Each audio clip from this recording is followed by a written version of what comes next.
నమస్తే, welcome to BCN news. నేను విజయలక్ష్మి. ముందుగా ముఖ్యాంశాలు.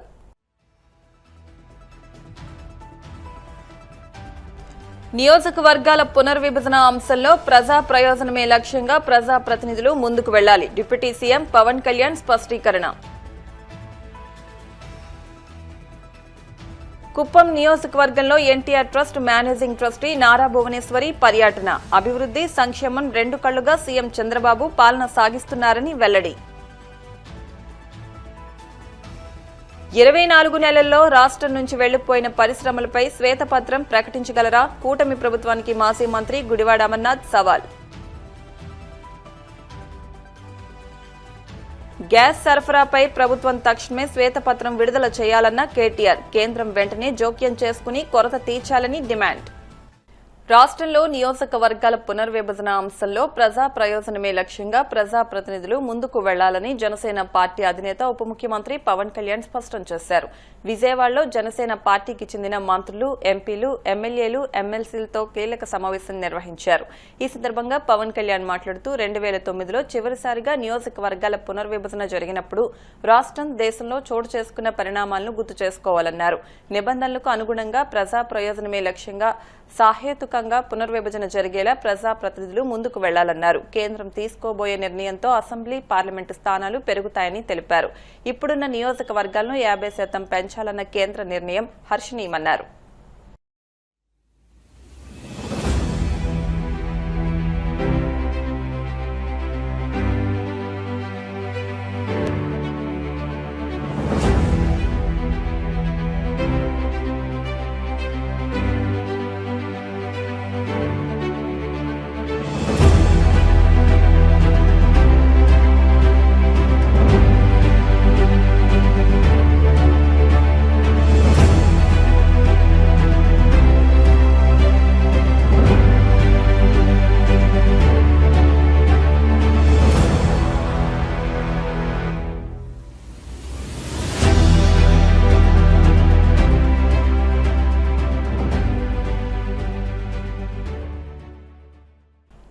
ముఖ్యమంత్రి చంద్రబాబు పాలనా దక్షత మీద నమ్మకంతోనే రాష్ట్రానికి పెద్ద ఎత్తున పరిశ్రమలు వస్తున్నాయని ఆయన సతీమణి NTR trust managing trustee Nara Bhuvaneshwari అన్నారు. తద్వారా 20 లక్షల ఉద్యోగాల కల్పన దిశగా ప్రభుత్వం చర్యలు తీసుకుంటోందని తెలిపారు. చిత్తూరు జిల్లా కుప్పం నియోజకవర్గంలో 4 రోజుల పర్యటనలో భాగంగా తొలి రోజు కుప్పం మండలంలో ఆమె పర్యటించారు. మంకలదొడ్డి, టి సదుమూరు, సింగాపురం, మెట్లచేను, కూసూరు, పైపాళ్యం గ్రామాల్లో మహిళలతో ముఖాముఖి సమావేశమయ్యారు. అంగన్వాడీ కేంద్రాలు, ప్రభుత్వ పాఠశాలను సందర్శించి విద్యార్థులతో మాట్లాడి బాగా చదివి ప్రయోజకులు కావాలని ప్రోత్సహించారు. చంద్రబాబు నాయుడు గారి గురించి మీ అందరికీ తెలిసింది. ఆయన ఎప్పుడు మన కుప్పం సంతోషంగా ఉండాలి అంటే అభివృద్ధి అనేది చెందాలి. ఆ దూరదృష్టితోనే ఆయన కుప్పం చాలా ఇండస్ట్రీస్ ఆయన తీసుకొస్తున్నారు. తద్వారా చాలా పెట్టుబడులు వచ్చాయి కూడా. దాని ద్వారా ఇప్పటికి 2203 కోట్ల రూపాయలు పెట్టుబడి జరిగినది. అట్లానే 7093 ప్రత్యేక ఉద్యోగాలు, అట్లానే 15,237 పరోక్ష ఉద్యోగాలు కలిగినాయి. ఇక్కడితోనే ఆగదు. మన కుప్పం ఇంకా కూడా ముందు అడుగేస్తుంది. ప్రతి దాంట్లో మనం ముందు ఉంటామని నాకు ఆ నమ్మకం చంద్రబాబు నాయుడు గారి మీద. అట్లానే ఇంకో కొన్ని నెలల్లో మనకి ఒక ఇండస్ట్రీ అనేది ఓపెన్ అవుతుంది. అది అబీస్ ప్రోటీన్ ఇండస్ట్రీ.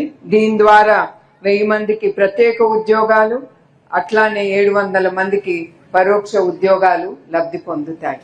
ఇదే కాదు, ఆడిడాస్ అనేది వరల్డ్ రినౌండ్ ఇండస్ట్రీ. అది కూడా ఇక్కడ మన కుప్పంకి తప్పకుండా అది వస్తుంది. మన యువకులకి, మన ఇంట్లో బిడ్డలకి ఉద్యోగాలు కలుగుతాయి. అట్లానే చంద్రబాబు నాయుడు గారు ఎట్లా ఆయన ఎలక్షన్ అప్పుడు హామీలు ఇచ్చారో తల్లికి వందనం అని, అట్లానే అది ముందుకు తీసుకెళ్లారు. ఎందుకంటే మన ఇంట్లో ఉన్న ప్రతి బిడ్డ చదువుకుని తను గాని భారతదేశానికి ఉపయోగపడాలని ఆయన తల్లికి వందనం అని పథకం ముందుకు తీసుకొచ్చారు. అట్లానే 3 గ్యాస్ సిలిండర్లు ఆయన మహిళ మీద ఉండే ఆ గౌరవంతో, ఎందుకంటే ఆయన చూసేవారు ఆయన తల్లి ఎట్లా బాధపడేదో ఆవిడ వంటలు చేయటానికి ఆ పొగకి, అవన్నీ మనసులో పెట్టుకుని ఆయన 3 గ్యాస్ సిలిండర్లు ఉచితంగా ఆయన ప్రకటించారు.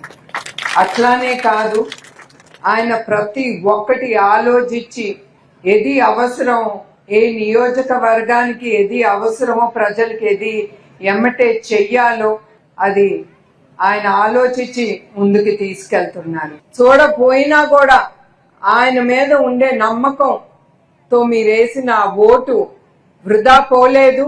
ఎప్పుడు ఆయన మన కుప్పం ప్రజల్ని ఎప్పుడు ఆయన మర్చిపోరు. మరొక్కసారి ఓపిక పెట్టుకుని లేట్ అయినా కూడా ఇక్కడ కూర్చున్న మన మహిళలందరికీ, ప్రతి ఒక్కరికి, లీడర్లు చిన్నాళ్ళవునే పెద్దాళ్ళవునే ప్రతి ఒక్కళ్ళు చాలా అవసరం, చాలా ఇంపార్టెంట్ కూడా. ఇట్లాంటప్పుడు అందరూ కలిస్తేనే మనం ముందుకి నడవగలం. వచ్చిన ప్రతి ఒక్కరికి, ఎస్పెషల్లీ మహిళకి పేరు పేరున నా హృదయపూర్వక ధన్యవాదాలు, నమస్కారాలు. జై హింద్, జై కుప్పం. తాము చేయని పనుల్ని కూడా చేశామంటూ అబద్దాల ప్రచారాలు చేసుకోవడం కూటమి సర్కారుకు అలవాటుగా మారిపోయిందని, మొన్న అనకాపల్లి జిల్లాలో శంకుస్థాపన చేసిన ఆర్సిలార్ మెటల్ స్టీల్ ప్లాంటే ఇందుకు నిదర్శనమని మాజీ మంత్రి గుడివాడ అమర్నాథ్ ఆక్షేపించారు. గతంలో ఆర్సిలార్ మెటల్ వంటి పరిశ్రమల్ని రాష్ట్రానికి తీసుకురావడానికి జగన్ కృషి చేస్తే పరిశ్రమల్ని తరిమేస్తున్నారంటూ దుష్ప్రచారాలు చేసిన కూటమి పార్టీలు ఇప్పుడు 24 నెలల్లో రాష్ట్రం నుంచి వెళ్లిపోయిన పరిశ్రమలపై శ్వేతపత్రం ప్రకటించగలరా అని సవాలు చేశారు. కార్యక్రమాన్ని నిన్న వీరందరూ కూడా కలిసి, ఆ కంపెనీ ప్రతినిధులు, అలాగే ముఖ్యమంత్రి గారు, మిగిలినటువంటి వారి సహచరులు అందరూ కూడా చేయడం జరిగింది. అయితే ఆ సమావేశంలో మాట్లాడినటువంటి మాటలు చూసిన తర్వాత, అందులో కొంతమంది పెద్దలు మాట్లాడినటువంటి మాటలు, అలాగే ముఖ్యమంత్రి గారు మాట్లాడినటువంటి మాటలు, ఉప ముఖ్యమంత్రి గారు మాట్లాడినటువంటి మాటలు, ముఖ్యమంత్రి గారు కొడుకు మాట్లాడినటువంటి మాటలు, ఇవన్నీ చూసిన తర్వాత మనం సాధించలేనటువంటి ఘనత గురించి, మనం చేయనటువంటి పనుల గురించి కూడా మనమే చేసినట్టుగా ఇలా చెప్పుకోవచ్చు అనేటువంటి దానికి నిన్నటి కార్యక్రమం ఒక ఉదాహరణ. దాంట్లో కొడుకేమో తండ్రిని పొగుడుతారు, ముఖ్యమంత్రి గారేమో వారి కొడుకుని పొగుడుతారు, రాష్ట్ర మంత్రివర్గంలో ఉన్నటువంటి మంత్రులందరూ సంబంధం లేనటువంటి శాఖ మంత్రిని ముఖ్యమంత్రి గారి కొడుకు కాబట్టి వారిని పొగిడితే మనకి మన పదవులకి ఏ రకమైనటువంటి ఇబ్బంది ఉండదు అనేటువంటి ఉద్దేశంతో ఓ పెద్ద భజన కార్యక్రమాన్ని నేను చూశాం. ఆర్సిలర్ మిటల్ నిప్పాన్ స్టీల్ అనేటువంటి సంస్థని ఈ రాష్ట్రానికి తీసుకురావడానికి, ఆ సంస్థ ఈ రాష్ట్రంలో వచ్చి పెట్టుబడులు పెట్టడానికి, దానికి ఆజ్యం పోసింది, పునాదులు వేసింది 2022వ సంవత్సరంలో అప్పటి ముఖ్యమంత్రిగా ఉన్నటువంటి వైఎస్ జగన్మోహన్ రెడ్డి గారు అనేటువంటి విషయాన్ని ఒకసారి ఈ సందర్భంగా గుర్తు చేసుకోమని చెప్పి కోరుతా ఉన్నా. విశాఖపట్నంలో ఉన్నటువంటి వారి ఎగ్జిస్టింగ్ ప్లాంట్ ఏదైతే ఎస్ఆర్ ప్లాంట్ ని వారు టేక్ ఓవర్ చేసుకున్నారో, దాని ఎక్స్పాన్షన్ కోసం 1000 కోట్ల రూపాయలు, దాని ఎక్స్పాన్షన్ కోసం దావోస్ లో జరిగినటువంటి వరల్డ్ ఎకనామిక్ ఫోరంలో గౌరవ ముఖ్యమంత్రిగా ఉన్నటువంటి ఆ రోజు జగన్మోహన్ రెడ్డి గారి నేతృత్వంలో ఆ సంస్థ చైర్మన్ అయినటువంటి లక్ష్మీ మిట్టల్ గారి కొడుకు ఆదిత్య మిట్టల్ గారితో సమావేశమై వారితో ఒప్పందం చేసుకుని, దాంతో పాటు అత్యంత ప్రతిష్టాత్మకమైనటువంటి ప్రాజెక్ట్ అయినటువంటి గ్రీన్ కో కర్నూలులో చేపడుతున్నటువంటి పవర్ ప్రాజెక్ట్ ఏదైతే ఉందో దానికి సంబంధించినటువంటి దాంట్లో కూడా వారితో టైఅప్ అయ్యి దాని మీద ఒక 4800 కోట్ల రూపాయలు ఆంధ్రప్రదేశ్ రాష్ట్రంలో పెట్టుబడి పెట్టాలని చెప్పి నిర్ణయం తీసుకొని, ఆ రోజు జరిగినటువంటి సమావేశంలో, దావోస్ లో జరిగినటువంటి సమావేశంలో ఆ రోజు ముఖ్యమంత్రిగా జగన్మోహన్ రెడ్డి గారితో చర్చలు జరిగినప్పుడు ముఖ్యమంత్రి గారు జగన్మోహన్ రెడ్డి గారు వారిని రాష్ట్రానికి ఆహ్వానించడం జరిగింది. మీరు పెడుతున్నటువంటి ఈ పెట్టుబడితో పాటు ఒక కొత్త స్టీల్ ప్లాంట్ ను కూడా ఆంధ్రప్రదేశ్ రాష్ట్రంలో ఏర్పాటు చేస్తే బాగుంటది అన్నటువంటి మాట ఆ రోజు వారితో మాట్లాడినటువంటి సందర్భాన్ని మీ ద్వారా ప్రజలందరూ కూడా తెలియజేస్తా ఉన్నా.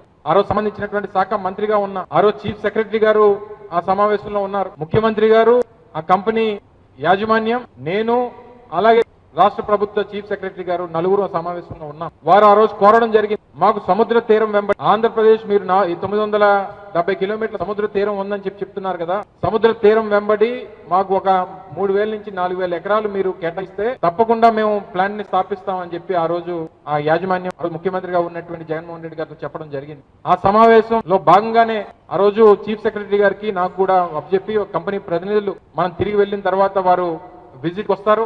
మన దగ్గర రాష్ట్ర ప్రభుత్వం దగ్గర ఉన్నటువంటి ల్యాండ్ పార్సల్స్ ని, వాళ్ళు ఉన్నటువంటి లొకేషన్స్ ని కంపెనీకి చూపించండి, కంపెనీ ప్రతినిధులకి. తద్వారా వారికి కావాల్సినటువంటి అన్ని విషయాల్లో కూడా మనం ప్రభుత్వం తరపున సహకరిద్దామని చెప్పినప్పుడు కాకినాడ దగ్గర, మూలపేట దగ్గర, ఏదైతే మూలపేటలో నిర్మిస్తున్నటువంటి పోర్టు సమీపాన, కాకినాడ దగ్గర, అలాగే నక్కపల్లి దగ్గర 3 ప్రాంతాల్లో ఆగస్టు మాసంలో 2022 ఆగస్టు మాసంలో వారు వచ్చి భూములు చూడడం జరిగింది.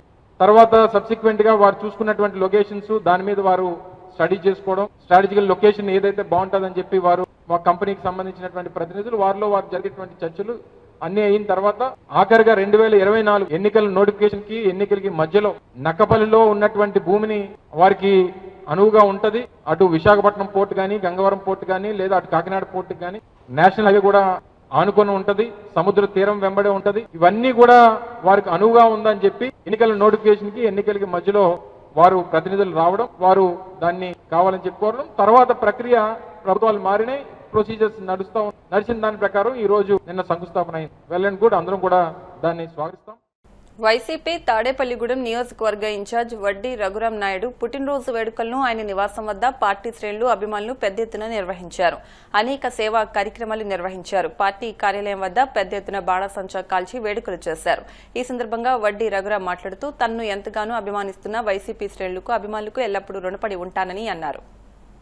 నుంచి అలాగే రూరల్ మండలం, వెంటపాడు మండలం నుంచి పెద్ద ఎత్తున వైఎస్ఆర్ కాంగ్రెస్ పార్టీ కుటుంబ సభ్యులందరూ మీరు నన్ను గుండెల్లో పెట్టుకుని మీ ఆదర అభిమానాలన్నీ కూడా నా మీద చూపించి ఎంతో దూరం నుంచి మీరందరూ ఇక్కడికి వచ్చి నా యొక్క జన్మదిన శుభాకాంక్షలు తెలియజేయడానికి వచ్చిన మీ అందరికీ వైఎస్ఆర్ కాంగ్రెస్ పార్టీ కుటుంబ సభ్యులందరికీ పేరు పేరున శిరస్సు వంచి రోజు ఏదైతే మీరు వైఎస్ జగన్మోహన్ రెడ్డి గారి మీద ఉన్నటువంటి ప్రేమ అభిమానాలు కానీ, వైఎస్ఆర్ కాంగ్రెస్ పార్టీ జెండా మీద ఉన్నటువంటి అభిమానంతో కానీ, ఇవాళ ఏదైతే జగన్మోహన్ రెడ్డి గారు తాడేపల్లిగూడెం నియోజకవర్గంలో ఒక కోఆర్డినేటర్ గా నన్ను పంపించారో, పంపించిన దగ్గర నుంచి కూడా మీరందరూ పార్టీ మీద ఉన్నటువంటి అభిమానం, విశ్వాసం, నమ్మకం, ప్రేమ మీరందరూ కూడా మీ కుటుంబ సభ్యుడిగా నా మీద చూపిస్తున్నందుకు నా జీవితాంతం మీకు రుణపడి ఉంటానని మీ అందరికీ తెలియజేసుకుంటూ, ఈ ఆశీస్సులన్నీ కూడా నా తల్లిదండ్రులు సమానమైన వైఎస్ఆర్సీపీ కార్యకర్తల దీవెనలు, నా తల్లిదండ్రుల దీవెనలతో సమానంగా నేను భావించి ఇవాళ ఏదైతే మీరు నాకు ఆశీర్వాదం ఇచ్చారో ఆ ఆశీర్వాదాన్ని నుండి నూరేళ్లు నేను చల్లగా ఉంటాననే విశ్వాసం మీ ద్వారాగా నాకు కలిగిందని మనస్ఫూర్తిగా తెలియజేసుకుంటూ, అలాగే ఇవాళ ఏదైతే ప్రేమానురాగాలతో మీరు నా దగ్గరకు చూపించినటువంటి ప్రేమానురాగాలు ఉన్నాయో, అదే విధంగా నేను మీ కుటుంబ సభ్యుడిగా మీ కుటుంబంలో ఏ కార్యక్రమం ఉన్నా మీ కుటుంబ సభ్యులు రావటం అరగంట లేట్ అవుద్దేమో కానీ నీ కుటుంబ సభ్యుడు నీ అన్న వడ్డీ రఘురాం. ఇప్పుడు కాసేపు ప్రకటనలు.